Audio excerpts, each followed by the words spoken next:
starting at the very beginning. We're in a universe that has a beginning. Did you know that? The universe is not infinitely old. The universe began to exist. And we know that not just from Scripture in Genesis 1. Forget about that. We're not going to use any Scripture to make our case tonight. We're just going to use the science that's available to us. Now, I can tell you in every crime scene, and by the way, if you spend 9 years in art school like I did before I became a cop, the only thing you really can do with that 9 years of art school is you can illustrate your own book, okay? So you're going to see that I'm using illustrations from the book, which I illustrated just for the sake of, because I could, basically. I once had a case at a crime scene where when I got there, there was a piece of foam rubber next to the body of the victim. It was from 1988, and for years, nobody could figure out what this foam rubber was. But I knew that this was the key to the entire case. Why? Because how the foam rubber gets in the room is critically important. Did it belong to the victim? Did she bring it in with her? Did it belong to the restaurant where the murder occurred? Had it been there all along? Did it start off in the room? Or did this come into the room when the suspect came in the room? If it's the last one, well, that's a piece of evidence I'm interested in. It turned out that, yes, the suspect was a guy who used to wear boots, but he would never untie his boots. And when he would take his boots on and off, he eventually wore out the cuff at the back of the boot. And on this night, as he was bending down to take the victim's money, the rubber foam from the cuff of the boot popped out. And he left it there. So now I have an origination of a piece of evidence. I now know what caused it. And finally, I did a search warrant at his house 30 years later. For his entire life, he's been wearing shoes like that and taking them off that way. And every shoe he owned had the same pattern of wear. So it was a powerful explanation for what caused the foam. So why a piece of evidence is in the room is important to me. How it begins to appear in the room is important to me. This idea of origination is critically important.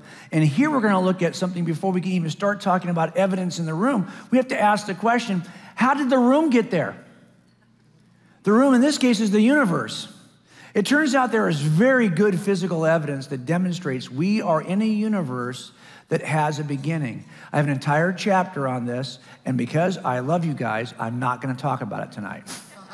I'm just going to show you the kinds of scientific, philosophical evidence in very different categories that all point to the same conclusion. And that conclusion is that we are in a universe that came into being from nothing. That's not my position as a theist.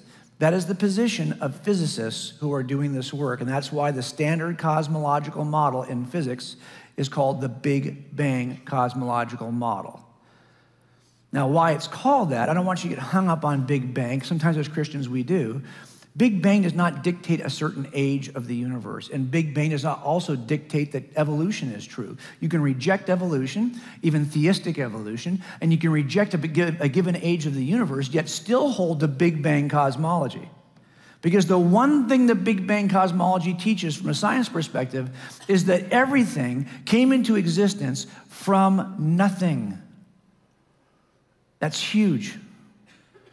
And the most skeptical atheists already recognize this. Alexander Vilenkin, who's at Tufts University, is a Russian cosmologist, says it this way: with the proof now in place, cosmologists can no longer hide behind the possibility of a past eternal universe. There is now no escape. They have to face the problem of a cosmic beginning. And even Stephen Hawking writes it this way. Hawking and Penrose together wrote several volumes. Here he says, almost everyone now believes that the universe and time itself had a beginning at the Big Bang. Wow, think about that for a second. Big Bang cosmology, the standard cosmological argument, or standard cosmological model, argues that everything began from nothing. And when I say everything, I mean all space, time, and matter. Wait a minute, space? Space is not something, space is nothing. No, space is something.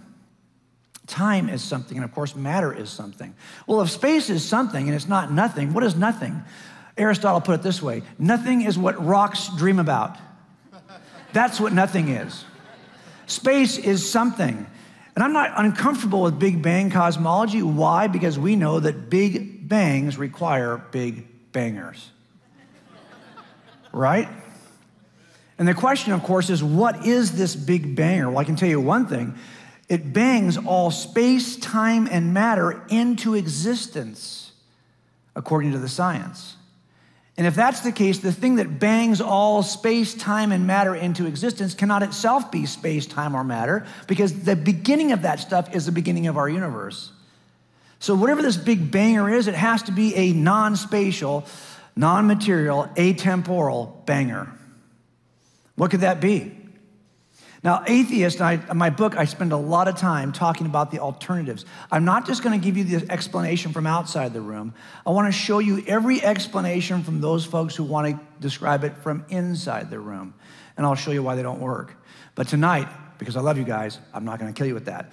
But I want to show you one thing for sure. If you work criminal trials, you recognize something. When defense attorneys argue against you, and you have the truth. I've even had cases where after they argued against us for 8 weeks, we convicted the guy, and at sentencing, he confessed to the entire crime. So clearly, the entire time, the defense attorney was arguing against the truth. And when they're doing that, they're doing it usually in one of three ways. One, they're going to argue something that's not supported by the evidence. Or two, they're going to redefine the terminology to make it easier to let them go. Or three, they're going to make some kind of logical flaw. It turns out the same thing happens with explanations from inside the room against the kind of evidence I'm showing you. So for example, this is from the book. Some people will say, well, maybe we're wrong about the nature of time. If we redefine what we mean by time, we can avoid the beginning of time. Okay, that's one possible approach. Some people will say, well, couldn't the universe be expanding, but not from nothing? Maybe it's expanding and contracting cyclically, and we just happen to be in an expansion period right now, which makes it look like the universe came from nothing. But it could be contracted and then expanding again. The problem, of course, is that the science does not help their case because there's not enough mass and gravitational forces to cause the actual. As a matter of fact, the universe is not slowing down in its expansion so it can recollapse. It's actually speeding up in its expansion. Or maybe we've got an issue, but maybe there's a larger eternal environment. By the way, everyone, atheists and theists alike, are looking for the first eternal cause of the universe. Have you ever had someone say to you, well, if you believe in God, who created God? Well, no. The definition of God, from our perspective, is the uncreated creator of everything. So when you're asking who created the uncreated creator, that's a silly question. And by the way, you atheists also believe there's an uncreated creator. Some of you believe it's a quantum environment from which universes emerge. Some of you believe there's some kind of multiverse generator that creates an infinite number of universes. But regardless, whatever you say it is, you believe it's eternal. So here's the problem with these kinds of solutions. They keep you in the room, for sure, but they have evidential problems. So for example, if you try to redefine time like Hawking has done, he'll even admit if you go back to the way time really is, his theory falls apart. And not only that, if you're talking about a cyclical universe, this is not supported by evidence. But there is a theory out there that seems very provocative to some people, and it's called multiverse theory. There's an environment out there that's producing an infinite number of universes. Ours is just but one. But the thing that's creating this universe is something, guess what? It's something external to our universe. So this theory about multiverse theory right away concedes that you have to have an outside source that's creating the universe. The problem with this theory is that it's logically inconsistent for a number of reasons. I'll just give you the clearest one. What is the multiverse generator? What is this environment like that the multiverse generator is in?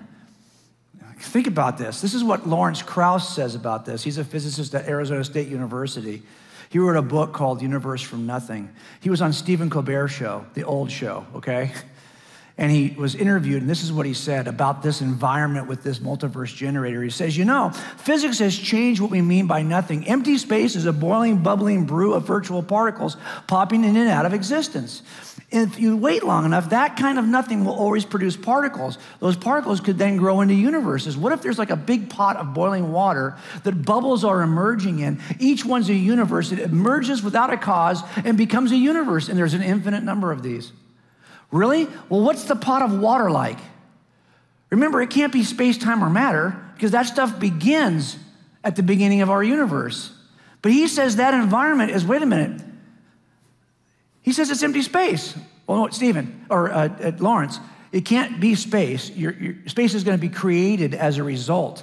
You can't start with space to get space. Then he says, well, there's virtual particles. So you have some form of energy in the, wait a minute, no, Lawrence, you can't start with space and matter. We're trying to describe how space and matter got here. Then he says, well, if you wait long, oh, great, so now you've got time too. So what he's basically saying is, if you start with space, time, and matter, you can get space, time, and matter. Well, no duh. That doesn't help us. It's logically inconsistent. And you see this a lot in this kind of thinking. But of course, if there is something out there that's all-powerful, non-spatial, atemporal, non-material, that could begin this, that would explain all of it. This is one piece of a larger case. We have to look elsewhere. For example, we have being a universe that has a beginning, but it also appears to be fine-tuned for life. This has been a perplexing problem for atheists for a number of years. As a matter of fact, Antony Flew, when he first became a theist, a deist probably, he did so because of this problem. We're in a universe that appears to be tampered with. I worked a case one year where a lady died in the upper floor bedroom of her house. When I got there and we investigated the background story to this thing, her husband and her had been fighting for years. And they had to turn the gas off in the house, but the husband, who didn't even live there anymore, had turned the gas back on a week prior to her death. Now she's dead upstairs. Why? Because she's been asphyxiated in a house filled with natural gas. Well, her and her baby, both. So the question is, okay, we get there. Not only that, but when the mother-in-law first showed up, she saw that right around the house, several things, doors that were not usually open, windows that were frozen in one position had been changed. Never seen that before. Looked like somebody had tampered with the house. And even at the room itself, pocket door that was stuck in place was now closed, and there was even clothing against the bottom of that door, which wouldn't allow the gas to escape from the bedroom, and the pilot light and the upstairs wall heater had been extinguished. Really? When you start to see this kind of tampering at several layers, I think we had a suspect in mind. This doesn't happen. This is not a bad coincidence. I've got tampering at several layers. It turns out this kind of tampering also is seen in the universe. At the foundational level, you see it even at the laws of just weak and strong nuclear forces at the center of the atom. You see that these have to be so finely tuned to within a razor's edge that the smallest variation in the universal constants would create a universe in which no life could emerge. As a matter of fact, physicists don't even think the universe could emerge. If the smallest changes in the strong force and the weak force, in electromagnetism and forces of gravity, even at the level of just the elements themselves, the smallest variation, you would not have a universe like ours that supports life. That's just at the foundational level. At the regional level of our galaxy, galaxies have to be shaped just a certain way in order for life to emerge. You have to be a certain size, a certain mass, a certain shape, a certain location in the universe in order for life to emerge. And we happen to have one of those. We're in it. As a matter of fact, at that same regional level, the star system you happen to be in has to be arranged a certain way, with a certain shape, a certain number of planets, a certain location within the spiral arm. Too close, too far out doesn't work. These are fine-tuned constants that have to be present at the regional level. And then when we get to our planet, oh my gosh, there are certain criteria for the planet that have to be in place. You know, the idea of a planet that supports life is crazy, given what's required. What's required in terms of simple things like the position next to the sun, the tilt of the actual planet relationship to the sun, the kind of atmosphere, the kind of terrestrial crust, the kinds of components in that terrestrial crust, even the size of our moon. These things are absolutely necessary in order for life to exist on planet Earth. So at the foundational level, the regional level, the locational level, everything has to be just so, like in Goldilocks, right? Not too hot, not too cold, but just right. And the margin of error is crazy, crazy fine-tuned. So it turns out that these kinds of layers of evidence you see in our murder scene are very similar to what we see for life to emerge on the planet. You have foundational layer of fine-tuning of the constants, you have a regional layer of the galaxy and the solar system, and then a very fine-tuned elements related to the planet itself. So these elements, imagine, for example, if I told you we were going to take a ship ride, get in a cockpit of an airplane or a rocket ship, and we're going to go to a very specific place. If you had all of these gauges, hundreds and hundreds of gauges, it turns out you would have to fine-tune each gauge to within a hair trigger precision measurement. And each one is dependent on the others. All of these have to be perfectly tuned. These are all the universal constants of both our universe, the galaxy, the solar system, and the planet that have to be just so. And if there's a small variation on any one of these, life does not emerge on planet Earth, anywhere in the universe. This kind of thing is really hard to understand, how it could be so. I'm going to tell you something.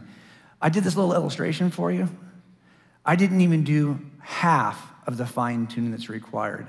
I didn't have space on this cockpit to do what really is required. The number of universal constants is staggering, and they are all geared toward a certain destination in mind. The destination is a planet that supports the kind of life that you and I experience. Very unique. In fact, I'm trying to quote mostly atheists here. The unique nature of the fine-tuning is disturbing for those who don't believe in a fine-tuner. Even, you'll see people say things like this: it's shocking to find how many of the familiar constants of the universe lie within a very narrow band that makes life possible. If a single one of these accidents were altered, stars would never form, the universe would fly apart, DNA would not exist, life as we know it would be impossible, Earth would flip over or freeze, and so on. A little bit dramatic, but you get the point. This stuff is incredibly fine-tuned. How do we explain it? Well, there's only a couple of ways to explain it by staying inside the room. One way is simply to say, hey, maybe it's just chance. Really? Okay, can you imagine if I walked into that scene at the house and I said, wow, I see some things, but it's probably just chance. No investigation, let it go. I think you'd say I was derelict of duty. You'd say you need to investigate. That doesn't look like chance to me. This ignores the incredible fine-tuning of the universe altogether. Or you might say, well, maybe it's some kind of physical necessity. Maybe the laws have to be set that way because any variation would be physically impossible. Not true. Physicists themselves will say, no, the fine-tuning of the universe does not have to be this way. As a matter of fact, if you believe in multiverse theory, you believe there are a number of universes that are tuned differently with a different set of physical laws. So it doesn't have to be. It's not a matter of physical necessity. But maybe we go back to the multiverse. Couldn't the multiverse explain this? If you have an infinite number of universes all slightly different, shouldn't one look like ours? I think so. I think in some ways people rush to multiverse theory because of the fine-tuning they see. By the way, there's no physical evidence pointing to a multiverse. But the fact we can't explain the fine-tuning might incline us to believe in a multiverse. But here's the problem. If we stay in the room by using either chance or physical law, these don't work. And they don't work. I've done entire chapters on this. I won't drag you through this right now. But they're unsupported by the evidence. And even if I could say there was some constant between the physical laws and the level of the atom, that would not explain the unusual galaxy, solar system, and planet we happen to live on. So we go to the third quick thing. Okay, well, maybe it's a multiverse. Once again, if it's a multiverse generator, guess what? You've already conceded an external source. You already agree with me. The best explanation is outside the room, not inside the room. But this has problems because it lacks all space, time, and matter. Remember, we already talked about that. But not only that, if this thing can create the kinds of universes in which we emerge, wouldn't you have to argue that this thing also has to be fine-tuned to some degree? This multiverse generator, Richard Swinburne says it this way. He says, look, any proposed multiverse mechanism, like that pot of boiling water, needs to have a certain form rather than innumerable possible other forms, and probably constants too that need fine-tuning in the narrow sense. So all you've done is kick the problem of fine-tuning down the road, but you still have to account for fine-tuning. So you have two things. You have two pieces of evidence. If there happens to be an all-powerful fine-tuner who's got a purpose in mind, that would explain this, but he'd have to be outside there, or it, whatever this is, a force, whatever it is, would have to be outside the room. Let's go to the third one. We happen to have life that emerges from non-life. I tell you, that always bugged me as an atheist. Trying to figure out how that could happen is a problem. I had a case one time where a cell phone had this text on it. It was the victim's cell phone next to his body at the murder scene. Here was the text. I wasn't quite sure what to make of it. Is it just a butt dial, an accident? You know, what does that even mean? It didn't seem like it was really information. I couldn't decode it. What's the message? I don't know. Well, it turned out this message came from his wife, Rachel, who had been cheating on him for a number of years he didn't even know. And on this night, she'd had enough. She wanted to kill him. He was working late. He wanted her boyfriend to go over and kill him at the place of business. But he was getting ready to leave, and he had called her and says, I'm coming home. So she texted him to hold him in place so that the boyfriend could kill him. This text, like many other I found before, it basically says, don't go anywhere, I'll be there in 30 minutes. So this is how they would talk about, you know, I'll be there in 30, be there in 15, almost there, whatever. He waited 30 minutes for her and was killed in 20. So this was actually ended up being a piece of information. Now, one way we discover what this is by asking good detective questions, right? These are the kinds of questions we all are familiar with. Am I right? I want to ask just one tonight when it comes to the origin of life to get us started. I ask all of them in the book, but tonight I just want to cover the where question. Where do naturalists who are not believers think life originated in the universe? Because we've all got to account for the origin of life from inorganic materials. And the proposals have been really broad and widespread. Lots of proposals have been offered. As a matter of fact, some people will say, well, I think it happens in the atmosphere. Some will say, no, I think it happens in the actual waters of some nature, someplace on the planet. Or they think it happens in some kind of terrestrial form, like on clay. I mean, I studied every single origin of life theory on this. Some will say, no, it happens at the deep sea vents or under the terrestrial crust. Some will say, no, this don't work. It has to happen in the atmosphere. Or it has to happen rather in space and can be delivered to our planet. Why are there so many theories about where this occurred? You know why?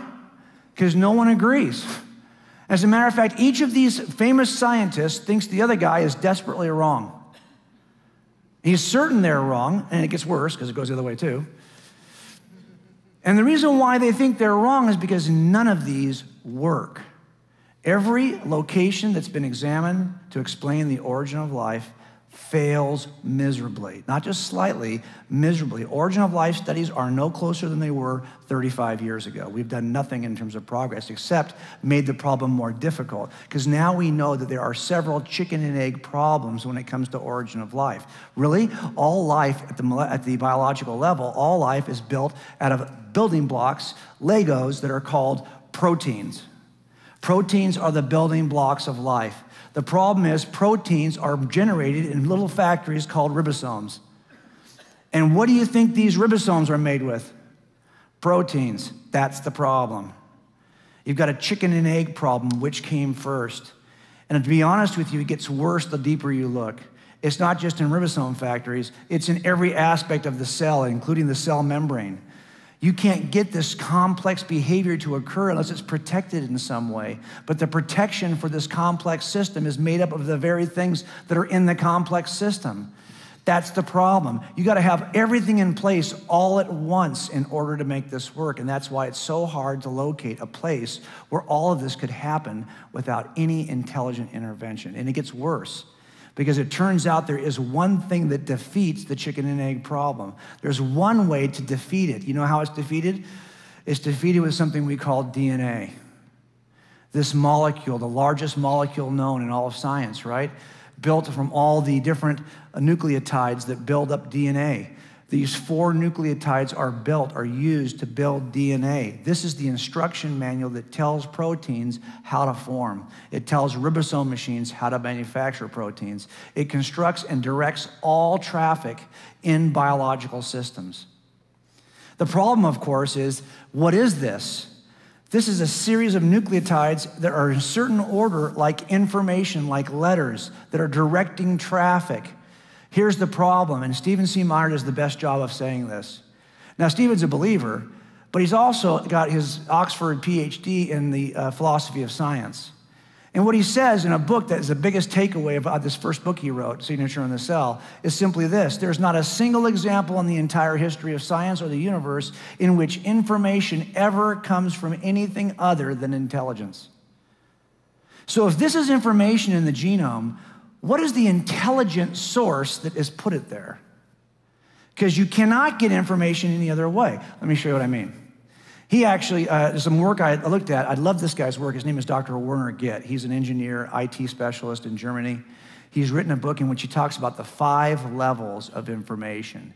Why do we think that DNA is truly information and requires an intelligent source? Well, because if you look at information, it comes in 5 levels. Let me introduce them to you. Here's my dog. Do you guys have dogs? I went over to Pastor Paul's house today, and I got to see his dogs. He's got cute dogs. I have a corgi, a Pembroke corgi. This is the best dog in the planet. If you have a dog, your dog is nothing compared to this dog. Pooey on your dog. This is the smartest dog in the world. But it's a dwarf. It's a Pembroke corgi. And they are like little shrunken down sheepdogs. And they cannot type. If I put a typewriter in front of this dog, it is not going to be able to type. But let's just go with me for a second, do a little thought experiment. Let's say I put a typewriter in front of Bailey, and Bailey, I said, Bailey, do me a favor, type me out a sentence. And after banging her little paws against that typewriter, I write down on the chalkboard what she's typed. She's typed this. Is that information? Yeah, actually it is. What is she saying? I don't know. Is she trying to say anything? I don't know. But is it information? Well, in some sense it is. It's very unusual and specific if you think about it. What are the odds of her typing that same thing again? Probably never happened. What if I had Scrabble pieces that in that format and I threw them on the ground? How many times would I have to throw them on the ground before it would form that combination again? Probably never happened. So it is, in some sense, very specific, detailed information. But it doesn't really tell me anything. I think that natural processes of physics or chemistry could get you this. This looks like random generated sequences. What if I give you one more? What if she typed this? This would be really cool. TT spacebar, TT spacebar, TT spacebar. If she did that, you'd say that's a smart dog, wouldn't you?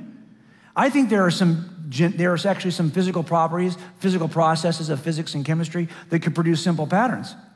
That's information, folks. But what is she saying? I don't know. Nothing really. What if she had a bigger pattern she typed?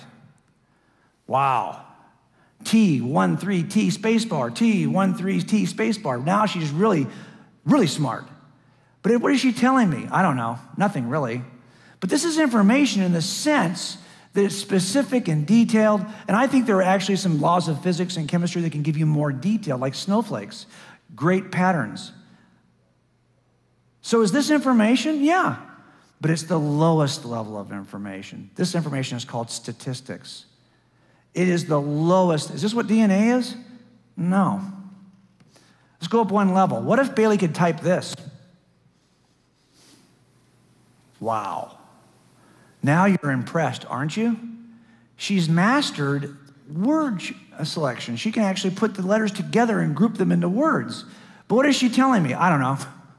I'm not quite sure what she's telling me. We're up one level. We've mastered words, but we don't have any content yet. This is called cosyntax.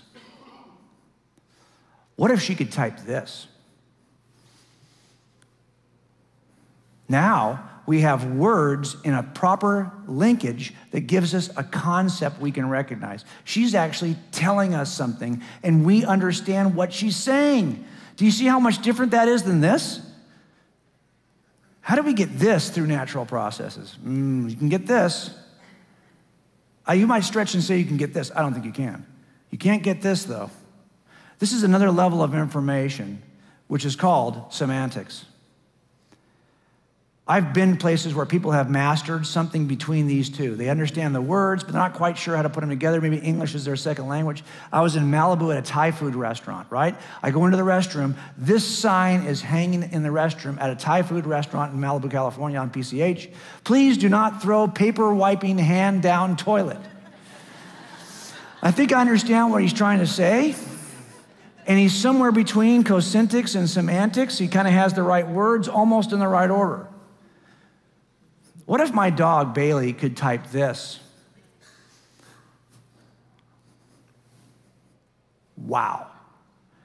This is actually a request. Information that requests a response is different than just information describing something. Information that requests action is another level that is called pragmatics. And if you expect that the person you're talking to is actually going to respond and do this for you, that's even another level called apopetics. These are the highest levels of information.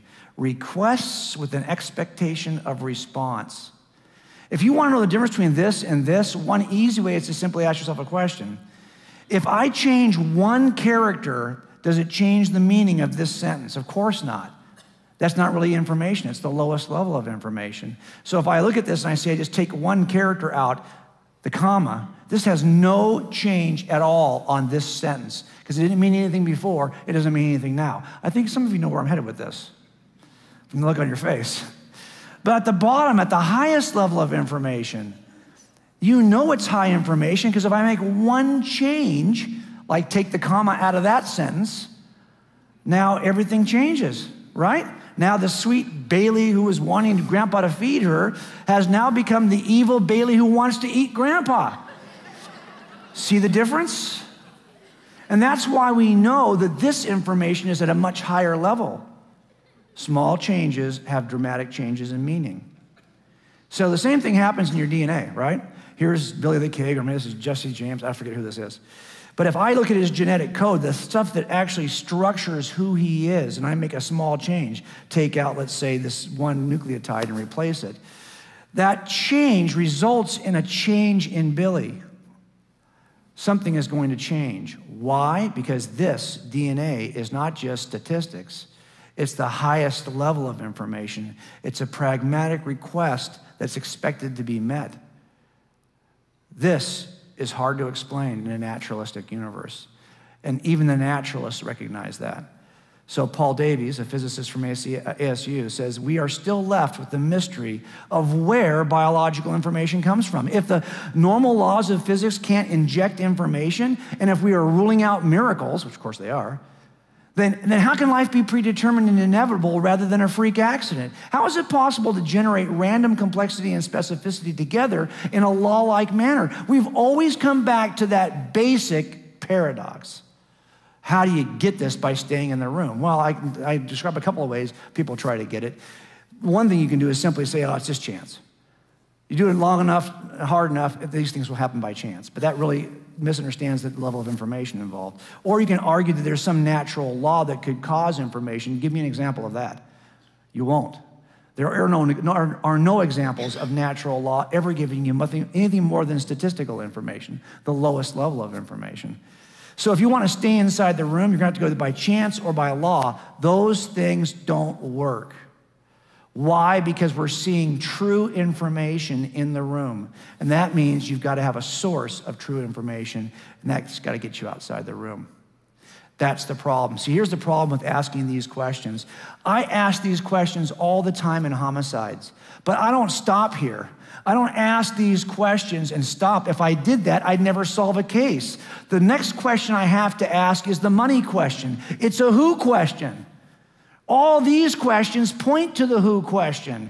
If I refuse to ask a who question, then trust me, you're never going to get an answer. So the folks who are doing origin of life, they don't want to ask any who questions. Can't be a who, has to be a what. That's why you can't solve this, folks, because it's a who you're looking for. And this is what Werner Getz says about that. He says, yeah, you're looking for a who. A necessary requirement for generating meaningful information is the ability to select from alternatives. And that requires intelligent volitional entity, because unguided random processes cannot do this. Not in any amount of time, because this selection process demands continuous guidance by intelligent beings that have a purpose. That's how you get information. If the source of that information happens to be an intelligent, communicative being outside the box, I could explain information inside the box. We've looked at those things. Now let's go one more. We seem to see attributes of design in biology, not just the information. You see things in biological structures that speak of design. I had a case one time, it was just on Dateline about 2 months ago. 1979 case, a woman was murdered in this house. In the back room, that was an addition to the garage. She lived there. One night, she was murdered while she was in her bedroom. And when we got there, We rolled the body over, and under her body, the killer had left something behind. He had left behind the garrote he had used to try to kill her. Eventually, he had to stab her to death because the garrote didn't work. But I can tell you that the minute they saw the garrote, the officers said, we should probably collect this because this looks like a designed object. Because this could be explained by some accident or some piece that came off the tree next to her bed or some piece that came off the bed itself. But no, there's something about this that shows something we recognize. It's an artifact. It appears to be a designed weapon. And that means you've got to have an artisan and a designer who would actually be responsible for such a thing. So what is it about the garrote that they recognized immediately that it was designed? Philosophers and thinkers have been thinking about this for a long time. There are some good ones out there. I take a slightly different approach. It's a cumulative approach. Remember, the more pieces that point to the same inference, the more reasonable the inference. So when it comes to this garrote that was used to kill this woman, I think I see 8 things. 8 things that I recognize as attributes of design. After spending 8 years as a designer before I became a police officer, I recognize these things in design. I'm not gonna, again, because I love you guys, I'm not gonna make you go through all 8 of these. But things I'm talking about are really, can just chance alone describe it? No. Can natural law get you there? No.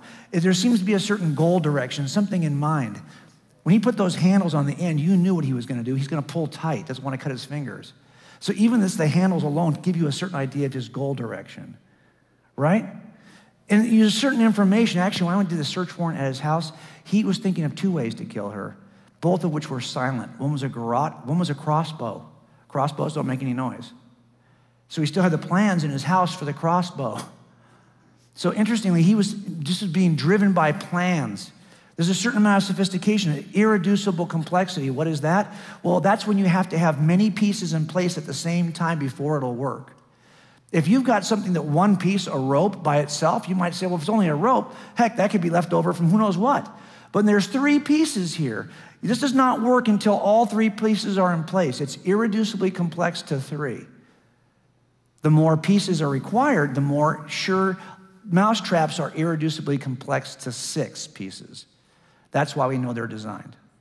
When you start seeing these things, they all point to the cumulative case for design. Those officers knew that was a designed weapon because those 8 attributes are there. As a matter of fact, if a detective would have come along later and said, don't collect that, that's nothing. That's not designed, that's nothing. Really? The officers still would have collected it. You know why? Because if you're gonna tell me that something that is so obviously designed is not designed, that it got there some other way, well, that burden's on you, not on me. I see the attributes of design, I'm collecting it. Don't think the only burden is on us, folks. If I can explain this through some natural process, that burden is on you. I could take this template and apply it to other things. Here's a bougainvillea tree in front of my house, right? In that tree, I often find what? Nests. Do I think this just happened because the wind blew it together? Does it grow in the tree that way? Or is it the product of intelligent design? Birds who intelligent. Look at how, this is actually very, very beautiful. It's got the thicker things on the outside. It's nice and soft, fine on the inside. You can almost tell what it's for just based on its design. And it resembles other designed objects like bowls we already know. Now you might say, well, I don't see a certain informational dependency. I don't need DNA to get that. And I don't see a certain, fine. You don't need all 8 things to know it's designed. The more you have, the better the case. But it turns out you only have 5 attributes of design here, and you know that's not just from the wind. That's a designed object. And you got there with just 5 of the 8 attributes. Why do I tell you all this? Because let's take a look. And you can take out those 3, you still have a good case. That's a good case for design. I'm introducing this to you because Michael Behe, who's become a friend, he actually read my chapter on this issue so I could make sure I wasn't writing any checks I couldn't cash. He was great. And he actually saw something years ago that he identified as become kind of the icon of the intelligent design movement. He wrote a book called Darwin's Black Box. What he discovered in bacterial organisms is a little motor that drives the bacteria. The motor is called a flagellum. And it looks like this. In the wall of the bacteria is a motor made of 40 proteins assembled in a very specific formula. very specific pattern, which builds out this whipping tail that can stop on a dime, turn directions, and bend any way it wants, and this whipping tail is what drives bacteria. The question is, how in the world does that 40-piece protein machine ever get like that? This is a motor, a rotary motor we didn't even discover until 1978. By that time, we were making rotary engines for years. It looks just like our rotary motors. Yet we're going to ask the question, can I get this through by staying inside the room? Through some natural process of law? Or do I have to go outside the room to get this? I think we see the same 8 things. I do a whole presentation where I just talk about what these 8 things, I'm not going to do that to you. But the point is, we have at least 6 of these things. Even if you're going to say, I don't see 2 of them, fine. I think I actually are there. This is enough for me to infer design about that motor. It's kind of like this. If I was to take you out in the woods and I said, wow, we discovered this stand and a motor on it, would you say, look what the wind blows. This is a great, look what grows in these woods. No, you would know immediately this is not part of that environment because you recognize, again, that it's not natural. It's a product of design. Why? Because there are a number of attributes which you assign to this. It turns out biology is filled with molecular machines just like this. And this is why the famous atheist Richard Dawkins says it this way. He says that really biology is the study of complicated things that give the appearance of having been designed for a purpose. So even he recognizes that this is stipulated. This is what you see. And Richard Dorrit says, these are both atheists. Here's what Robert Dorrit says it this way. The apparent fit between organisms seems to suggest some higher intelligence at work, some supervisory gardener bringing harmony and color to the garden. That's the problem. So how do I explain that motor naturally? By staying in the room? Some have suggested, well, maybe it evolved from a slightly less complicated thing called a type 3 secretion system. That type 3 secretion system does look a lot like the motor, doesn't it? It is dramatically different in function.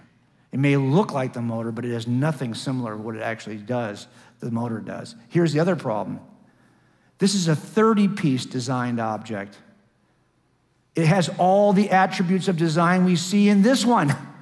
The question I have is, how did this one come about? If you think we got from 0 proteins to 30 to get this, can you please show me the pathway from 0 to 30? Because remember, in biology, if evolution is true, you got to have a 1 protein thingamajiggy that helps the organism, that survives and passes on, till then it becomes a 2 protein thingamajiggy, then a 3 protein thingamajiggy. You got to show me a pathway, a functional pathway from 0 proteins to 30 to get this. Then you got to show me from 30 to 40 to get this. Guess what? No one can find that. And there's no remnant in the biological systems of anything along the way. Now, evolutionary biologists are more inclined to say, you know what? I can't get this from this, but this may have de-evolved into this. Because they know how hard it is to go in the other direction. It's much easier to get broken Lego pieces than to shake the Lego machine, the Lego box, and get all the pieces to come together. It's easier to break them apart. So if you're going to stay in the room by offering some form of evolution, good luck with that. Knock yourself out. Of course, the problem is that we see the attributes of design. But what kind of force could actually design? Design requires choices to be made. You've got to go back outside the room. And this is why Michael Denton says it this way, that each constituent utilized by a cell for a particular biological role, each cog in the watch, turns out to be the only and at the same time the ideal candidate for its role, particularly suggestive of design. Moreover, there's simply no way that such prefabrication could be the result of natural selection. But if there is something that is capable of designing on the outside, that might explain it. This is where I think it gets really interesting, because I want you to think about this for a second. I think sometimes the best argument for God is the fact that we could make an argument. Here's what I mean. We happen to be conscious creatures. I had a case one time where a 5-year-old boy was murdered by his father, shot in the forehead. He then killed himself, the father. And it was tragic. When we got there, everyone struggled with it, especially those people who do not believe in God, or do not believe we are creatures anything other than our physical bodies. I work with guys who think the only life you really have is the physical life you experience in this universe. You're just bodies, brains, you have no soul, you don't live beyond the grave. And if that's the case, these kinds of stories are shocking. And I had people at the crime scene who either wanted to laugh it off, or the CSI officer couldn't stay. She had to leave. She couldn't watch somebody, she couldn't work a scene with someone the age of the 6-year-old. You know, my grandfather, this is him at 6. I didn't know him at that age. Of course, he got older. I knew him as he was an old man. It was hard enough to watch the 90-year-old Warner die. If he had been killed at 5 or 6, that would have been tragic if all we have are material bodies in this material universe. But is that true? Is that all we are? Is material bodies, material beings? Well, I think the problem is if atheism is true, we all have brains, but if atheism is true, do we really have minds? We seem to experience minds, but it's a problem for atheism. Here's why. By the way, it's called the problem of mind. And it's called the problem of mind, or it's called sometimes the mind-body problem. And the reason why it's called that is because how do you get a mind if all you have is a material universe? Because the mind is not material. In other words, in a universe that's just made up of space, time, and matter, you can get a brain. That's another material thing in the material universe. But can you get a mind from a material universe? That's the trick. How do you get this? Well, maybe they're the same thing. Maybe brains are just minds. Really? If that's the case, we could solve the problem and stay inside the room. But is that the case?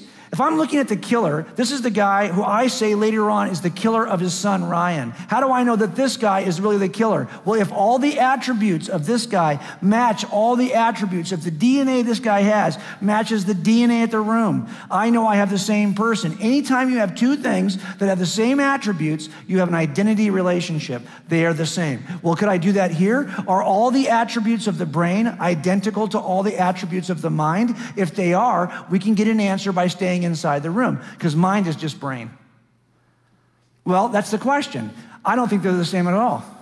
There's a difference between brain and mind. Let me show you 5 ways they differ. Number 1, brains are physical, and therefore you can measure them. I can take this and I can weigh it. I can measure its depth, its length, its mass, but I can't really do that with the mind. This is a significant difference between brain and mind. Brain is measurable, mind is immeasurable. Got it? One difference. But it gets worse. Here's Ben Carson, okay? Not that I'd forget about politics for a second. He is a neurosurgeon. He should know something about this issue. If I ask Ben to remember and tell me about his memories of his mother, he can report those to me and tell me about all the interconnected memories he has and how that made him feel and the impact it has on his mental life today. He could do that because he privately knows how he feels. I could not take Ben's head off and look at his brain and discover that information. I couldn't. And no, we're never going to get to that place, because even when we think we see brain activity and then we think we know what it means, it's only because the guy tells you what it means.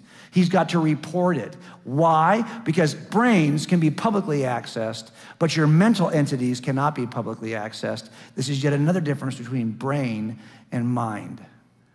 Got it? I just love showing brains too, by the way. This is so cool. If I rented this house for a holiday and I'm sitting in this bedroom and I hear a noise outside of a burglar, now my mind, my mental thoughts are obsessed with the burglar. Is he going to get in my house? Is my house front door locked? Where's my gun? I'm thinking about all these things, right? Well, there's a difference between my thoughts about the burglar and the burglar himself, between the physical entity and the mental entity. Think about this. My thoughts are actually dependent upon the burglar. Why? Because my thoughts are about him. Mental entities are always about something else. But the something else is not about the something else. The something else just is. This is the difference between mental entities and physical entities. It's what I call an isness or an aboutness. Mental entities are about, physical entities are. This is called by philosophers intentionality.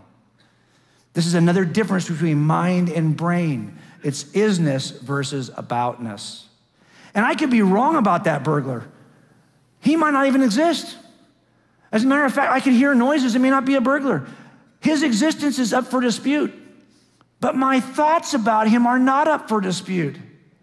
I could be wrong about him, but the thinking he's there, you can't dispute that with me. You can dispute whether he exists, but you can't dispute my thoughts. Another difference between mental entities and physical entities. One is incorrect, perhaps, but the other is indisputable. Last thing, you could train me as a SWAT officer on how to get involved in a shooting. And you could tell me how my gun's gonna operate, and you can tell me about the physical processes of the person I'm gonna shoot at, and you could even tell me how we're gonna physically enter the room. You might even be able to explain to me how I might physically react afterwards. But that would not be everything I would know about a shooting, because it turns out this would only be the objective, material, and personal facts about shootings.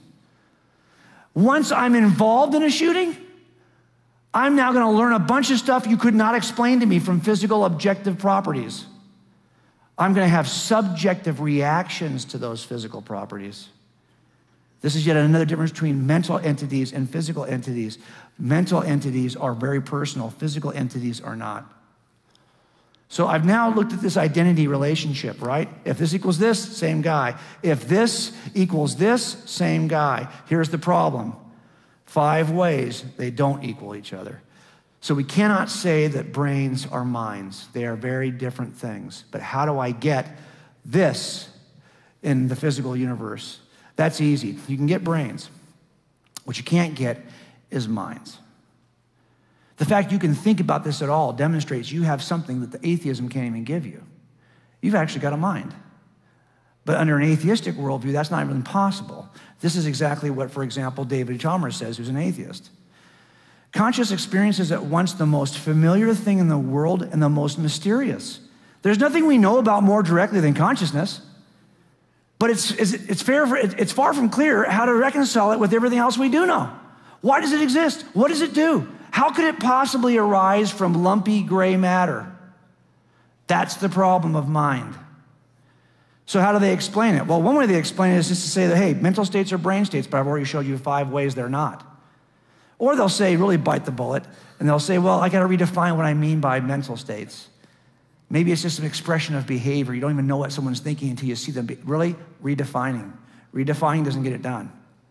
Or maybe just say, hey, it's an illusion. You think you have consciousness, but you're wrong. It's an illusion. Really? So where does this illusion reside? In your conscious mind? That's the problem. Consciousness is hard to evade. So if I want to stay inside the room with one of these 3 explanations, good luck. They just don't work. They're either unsupported by the evidence, they have to do a ridiculous redefinition, or they ignore what we all experience commonly. That's the problem. Now, if in fact you do have minds because you're the product of a mind outside the room, that would start to explain things.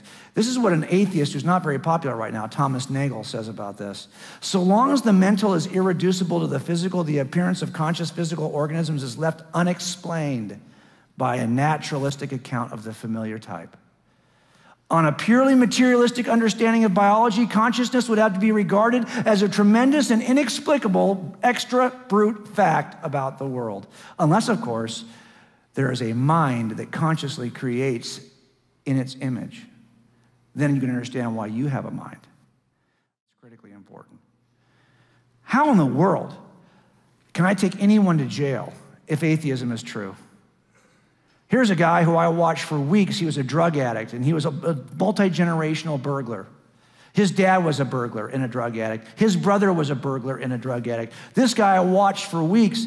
He would walk around, score dope, and then finally he ran out of money and had to do a burglary. And he would walk down the street, knock on doors. When finally somebody would not answer the door, he'd go around the back door, and I watched him do this. And I got in the backyard behind him, and I peered over the fence, and I watched him walk up to the back door. He tried the door, it didn't work. He sat and he thought about it for a second. He didn't just kick the door, he waited. He smoked a cigarette, got the nerve up, and he kicked the door. Now let me ask you a question. This guy is actually a drug addict. So you could argue he's coming off of his heroin. There's a certain brain chemistry. Couldn't you argue he only did it because of his brain chemistry? Couldn't you argue that he's a multi-generation? Maybe he's genetically predisposed to be a burglar. Can I really blame him? Of course, when he got to court, that's exactly what he kind of argued. But should I be able to hold him responsible? Let me tell you what they did in front of a jury. The judge looked at all this, and they held him accountable for it. They sent him to jail. Why? Because the judge said it pretty plainly, you had a choice. But did he have a choice? If atheism is true, do we all have a choice at all? It turns out atheists like me love certain things. We cherish certain things. We have a high regard for love and charity and empathy, but is there really true love if you can't truly, freely choose it? If you can't freely choose to love, you can't call it love. You have to have freedom to choose love, to have real love. Not only that, you have to have the freedom to choose between competing ideas to call this reasonable. Or to be creative, you have to choose between choices. Heck, even if I'm going to hold you accountable, it can only be if you have a choice. I can't hold you accountable for your eye color. You had no choice. How can I hold you accountable for your actions if atheism is true? Here's what I mean. This stuff requires true free agency. Choices you can make freely. But really, why should you think you can make free choices? If the universe is, as atheists say it is, it's only got space in it, it's got time in it, and it's got matter, which means that the entire universe is just a material entity, a material environment. And if that's true, we have to buy into something called materialism. If materialism is true, we have to buy into something called physicalism, which means all the universe is just about physical properties.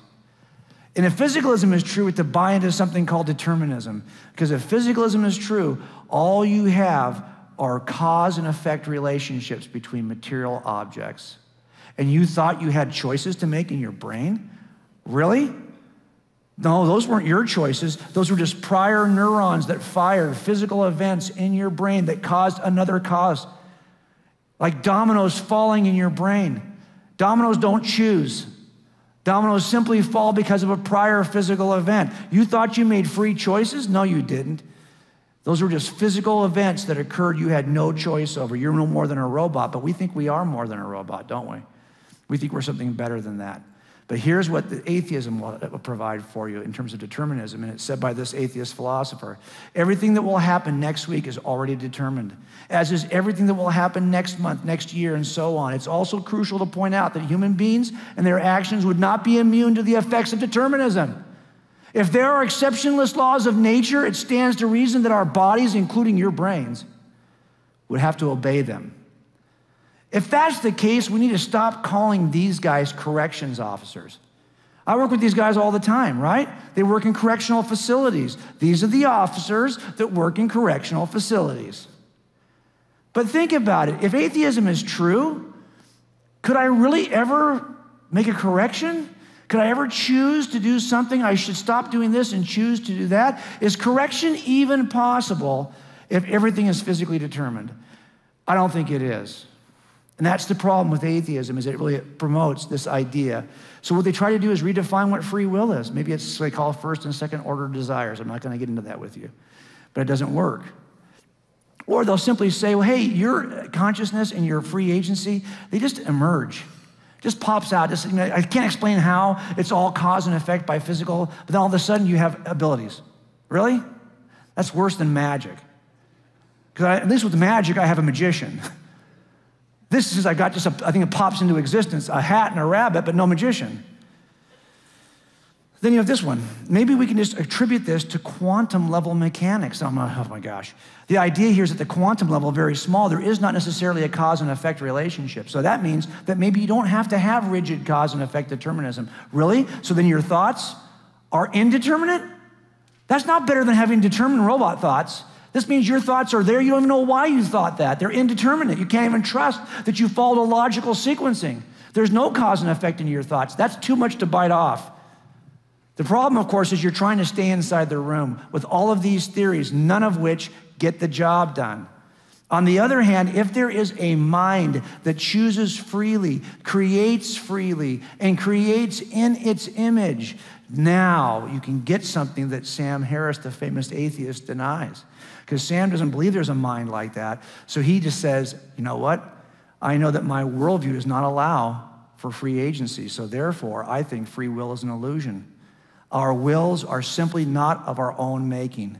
Thoughts and intentions emerge from background causes of which they are unaware and over which we exert no conscious control. We do not have the freedom we think we have. That's what you have to say if you don't acknowledge there's something outside the room that could create in its image freely.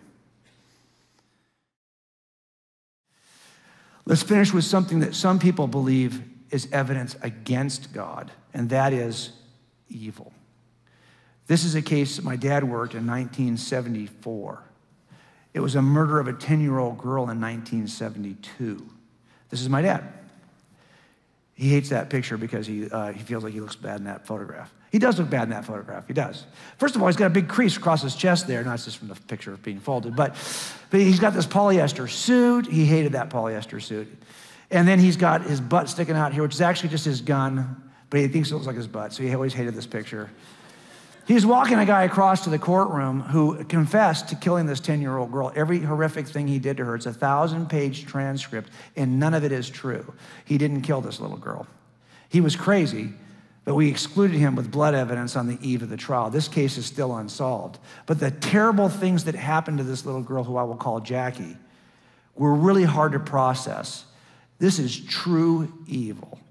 But like every act of evil I've ever worked, certain things had to come together in a certain unusual way in order for it to occur. First of all, she was a very trusting girl who would get in a car with somebody. Not every kid's that way. And not only that, it happened on a holiday. I said it happened on Thanksgiving, but in the book I said it happened on Christmas. This is still an open case, so I've changed it a little bit. But it was a holiday, and her parents were cooking dinner. They didn't even pay attention to what she was doing. If it's not a holiday and she's not that trusting, this never would have happened. But not only that, this guy who did this to her, trust me, he's got some issues. If he's like other pedophile killers I've worked, he's probably had a bad upbringing himself that led him to this place. If he doesn't have that bad upbringing and it's not a busy holiday and she's not that trusting, this doesn't happen. Not only that, it had access to a place to take her, because we found her the next day, dropped off in Oxnard, one county north of us on the rocks. But he had a place to hold her for a day. If he doesn't have that place and a way to get her there, none of this happens. And not only that, he had unbelievable opportunistic timing. I don't think he stalked her and watched her for some period of time. He just happened to be driving down the road when she happened to be available. Oh my gosh. If this set of circumstances doesn't happen just like this, this entire thing doesn't happen, and the relationships are very complicated. I may never know as an investigator what set of circumstances had to align perfectly that caused Jackie to suffer this evil event. And that's the problem. In the universe we have today, we also know that there are good reasons to believe God exists, but there's also one good reason to think he doesn't. I've already talked to you about the first 7. These are all things that point toward God. The best explanation outside the room. This is why we call this stuff inculpating evidence. The other kind of evidence that points away from somebody, like an alibi, is called exculpating evidence. Is the presence of evil and injustice in the universe the one thing that disqualifies an all-loving, all-powerful God? Because think about it. How could a God like this allow that to happen to Jackie? Epicurus is quoted with this phrase. I think it's pretty powerful, and it's millennia old. This is from about 600 BC. I'm sorry, about 300 BC. Is God willing to prevent evil but not able? Well, then he's not omnipotent. Is he able but not willing? Then he's malevolent. Is he both able and willing? Then whence cometh evil? Is he neither able nor willing? Then why call him God? If there's evil in the world, well, how can you say there's an all-powerful, all-loving God? He either's too lame to stop it, which means he's not all-powerful, or doesn't care to stop it, which means he's not all-loving. He's disqualified. And that's the question. Is God disqualified? I don't think so, and I'll tell you why. When I find there's a way I can explain a suspect's involvement, even though it appears to be exculpating evidence, I have to look at those. Here, I think there are 7 things, 5 or 6, 7 things that might explain why God would ever allow an evil act. And it's very complicated. I think he has to have a proper view of eternity, a proper view of free agency and the nature of what love really is, a proper understanding of the role it can be used to develop character, how it calls us to him, how sometimes evil just happens because you make bad decisions, not on God. And we have a limited understanding of the relationship between all these things. Why do I say this? Because in the end, all of these things have to be assessed before we consider any single act of evil. Let me just break out one of these. I break out all of them in the book. I'll break out one of these to show you what I mean. As an atheist, I had a problem with the problem of evil. But you shouldn't as a Christian, really. Here's what I mean. As an atheist, I believe that all of life was a line segment between two dots called birth and death. I expect to get 90 years pain-free in those two dots. If anything happens to steal away my pain-free 90 years, I'm going to be upset. And I'm going to see it as an act of evil. So, for example, if I get sick at 40, and then I suffer for 10 years before I die of cancer, I'm going to be upset. And I'm going to call this evil. Why? Because it robbed me of what I expected, because my view of life was the 90-year line segment. Got it? But what if I'm foundationally wrong about my presupposition? What if life is something other than this? What if life is not really a line segment between life, birth rather, and death, but is actually a ray that begins at birth, runs through a point we call death, then continues on infinitely? What if that is a proper view of life? What if the Christian worldview is true? Well, you know, if you've been, how many of you in this room had a major surgery in the first year of your life? There are probably some people who did. You did. I'll bet you that was no fun. I bet you your parents were worried sick. If you'd have passed away in that first year, they would have seen that as evil. But now, years later, how old are you now? 12. By the time you're 10 or 12 years old, you probably don't even remember the pain you suffered as an infant because you've now had 10 years since the event. As a matter of fact, when you move further and further away from an evil, painful episode, it has less and less impact on your life. You already know that, right? So what you might call evil here has to be measured in terms of the context of your entire life. This is actually, for those of us who are circumcised, something similar, okay? You drop dead on that day, you're thinking, this really stinks, right? What kind of a life is this? But by the time you're 1, you can't remember. Well, if our worldview is correct and we have a proper understanding of eternity, then I don't care what mess happens in your life or how grievous it may be, it has to be measured in the context of eternity. And as you do that, your entire material existence ends up being a fraction of a millisecond compared to eternity. So all I'm saying is that now you have to measure evil in a different context.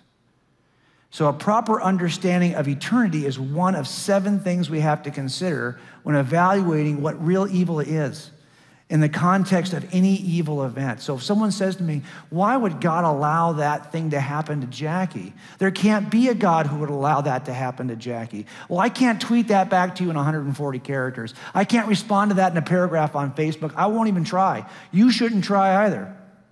Because it turns out it's a complex set of events. And not only that, they're in different proportions to one another.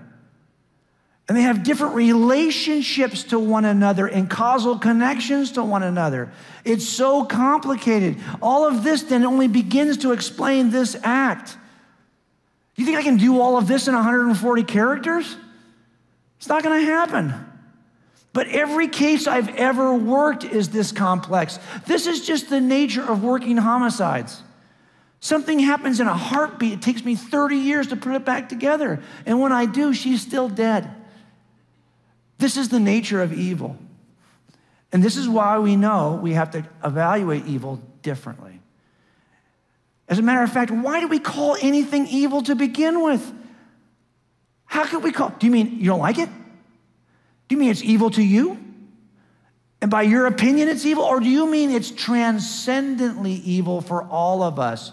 No matter who you are, it's truly evil. Really? Well, if it's truly evil, What are you using as your transcendent standard by which you would call something transcendently evil? Here's the problem. If evil's just your opinion, you can remove all evil tomorrow by just simply changing your opinion. That doesn't work, does it? No. Because evil is actually more than just your opinion, the opinion of your group, the opinion of your nation, the opinion of our planet. It's truly transcendently evil because it's measured by a truly transcendent standard of good. The C.S. Lewis puts it this way. As an atheist, he said, my argument against God was that the universe seems so cruel and unjust. But how had I got this idea of just and unjust? A man does not call a line crooked unless he has some idea of a straight line. When I was complaining, this universe, what was I comparing this universe with when I called it unjust? You have to have a transcendent standard of just in order to call it. So if you're going to try to explain evil, sometimes we say, well, gosh, if there's a God, but there's evil, that excludes God. No, actually, if there's true evil, that requires God. Because you can't call this truly evil unless there's a true standard. All that's left to us is to figure out why God would allow it. But the idea that there's true evil requires God's existence because that's the measurement against which we're going to call anything truly evil. This means you're back outside the room again. And this is the best explanation. He finishes this by saying this, of course, I could have given up my idea of justice by saying it was nothing more but a private idea of my own. But if I did that, then my argument against God collapsed too. For the argument depended on saying that the world was really unjust, not simply that it did not happen to please my private fancies. If it's really unjust, it means there must be a really just standard for good. Now, we did a lot tonight. Oh my gosh. I give you all graduate degrees right now in God's crime scene, okay? You all get a graduate degree. We started off with this analogy, and we said, hey, how do we turn this into another analogy about whether it's a good explanation inside or outside the box? And we looked at 8 pieces of evidence that I think have to be explained by everyone. That burden of proof is not just on you theists, it's on the atheists who say I can get this some other way too. And I think if you look at this, that the best explanation that's available to us is not inside, it's outside. And that changes everything. Remember, when I go to a crime scene and I see pieces of evidence in the crime scene, those pieces of evidence tell me something about my suspect. And in fact, the same thing happens here because each piece of evidence has to be accounted for by one suspect. Whatever it is that gives you the beginning of the universe also has to give you consciousness. Can your multiverse generator do that? Can your multiverse generator give you a standard for moral? And tough. Remember, whatever accounts for this has to account for all this. What's my suspect here? It's not Mick Jagger, okay? Mick can't account for this stuff. He got arrested in 1967, but he can't account for this. Why? Because this requires a different suspect that I could actually begin to describe based on the evidence. I'm looking for a non-spatial, atemporal, non-material, purposeful, directional, informational, communicative, this purposeful, creative, conscious mind who has the freedom to act freely and become the standard for all moral good, and even the standard by which we judge something as evil. I'm looking for that kind of suspect. He can't do that for me. But there is a suspect that could do that for me. That would be God. The classic definition we have of Yahweh happens to fit the bill. Now, when I did this case with the guy with the garrote, years later, I took him to jail. And when I took him to jail, I took him for good reason because I had some eyewitness testimony. I had some behavioral stuff that people saw back in 1979 that implicated him. I also had some physical evidence that came back to him. And I also had some statements he made which implicated him. So when I have lots of pieces of evidence that point to the same suspect, and not only that, they're in very different kinds of categories, holy smokes, that's the best kind of case. Because I've got lots of pieces of evidence in different categories. It turns out the same thing happens here with this case we built for God. Lots of pieces of evidence in different categories. 2 that are purely cosmological, 2 that are biological, 2 that are mental, and 2 that are moral. These are very different ways of coming at God. Any one of these could be its own argument, and some are purely philosophical, some are purely scientific, some are purely physics, some are purely biology. And look, they all point to the same conclusion. I want you to look at these 8 pieces of evidence another way just for a second. Here they are. Here's the way that naturalists try to explain each piece. Many contradictory explanations, efforts to explain each piece of evidence. This guy does not agree with this guy, who doesn't agree with this guy, who doesn't agree with this guy. Whatever you can say caused this is not the same thing that would cause this. They're not even in the same categories. So now I've got lots of different explanations in an effort to describe 8 pieces of evidence. None of these explanations agree with one another. None of them have anything to do. And the people who hold to one explanation argue against the people who hold to the other explanation. It turns out the same 8 pieces of evidence could be explained by one common causal factor: God. So basically, you have a choice here. Is it this incredibly unlikely array of unrelated causes that explains the 8 pieces of evidence? Or is it the one common causal factor? It turns out physicists have been looking for a theory of everything for years to unify quantum physics to macro physics. Well, there actually is a theory of everything. It's called God. Because that one explanation unifies all the evidence we've looked at tonight. And you don't need a bunch of unlikely, unrelated explanations to get it. One explanation will get it. And that's why we talked about this. And why do I think that we have a problem sometimes? Because let's face it, we're suggesting there's an intruder. And nobody likes somebody who's going to intrude upon their life. It's our desire to not have an intruder that typically keeps us from looking at this evidence to begin with. Nobody likes an intruder. Agreed? But I'm not suggesting that God's really an intruder. Because if this is the universe that he created, he's not the intruder, he's the owner. We are really more like the intruder if you think about it. Yet he's chosen to design the universe for us. And that ought to cause you to think differently about this cause. Remember how he started with 2 lists of evidence, a list of evidences and a list of explanations? Given this list of evidences, which of these 2 is the better explanation for those 8 pieces? I don't think you can get it from inside the room. You got to go outside the room. And when we talked about what intruders do, intruders take that sense of curiosity that you had, and it should turn it into a sense of urgency. So here's my whole reason why I did this tonight, why we came out here to do this with your church. Some people will say, well, I don't want to make a decision on this right now because, the science might change in 5 years. Good. Do you think that juries have that option? I'm not going to decide. You showed me a lot of evidence. He looks guilty. But you know what? There might be a piece of evidence that emerges 10 years from now. They'll get him off the hook. Can't vote on him. No. You have to have a sense of urgency to act now. There is enough evidence in the room for anyone to act now.